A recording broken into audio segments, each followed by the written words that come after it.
wag na tayo mag-intro.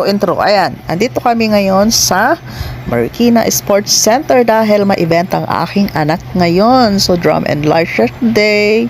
And ayan na nga, tinawag na sila at nag-stop muna dahil hindi pa tapos ang kanilang mas nauna sa kanila. So, ayan yung pinanonood nga nila muna. So, mga ilang sandali lang yan dyan. Tapos na rin yan. And then, tatawagin na rin sila para pumunta sa harapan at tutugtog at sasayaw sila ngayon kasi na-invite sila for the Marikina Athletic Meet na magaganap dyan at nagaganap ngayon sa Marikina Sports Center. So ayan na nga, naglakad na sila papunta doon sa harap. O diba? Pasensya na kayo sa aking boses dahil medyo malat ang aking boses dahil kakakasalita kahapon dyan, sa kanilang mga bata.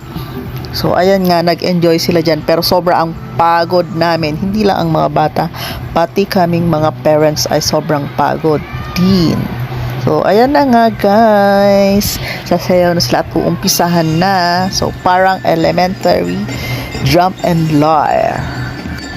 So, ayan nga guys, habang tumutugtog at sumasayaw nga ang ating drum and lyre na parang elementary school, ako naman ang anyong Ate V ay hindi magkanda-ugagang mag-video at kumuha kung saang anggulo ako. Ako'y pumasok pa dyan sa gitna ng, ano ba tawag niyan?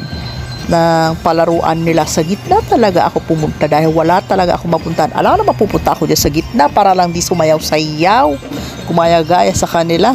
O, diba?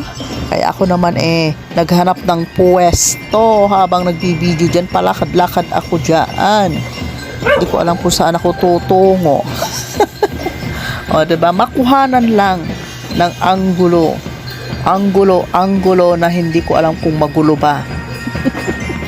Watch at your own risk na lang guys kasi ang haba nung video, alam niyo naman siguro. So mga 6 na minuto yan ang aking video ngayon.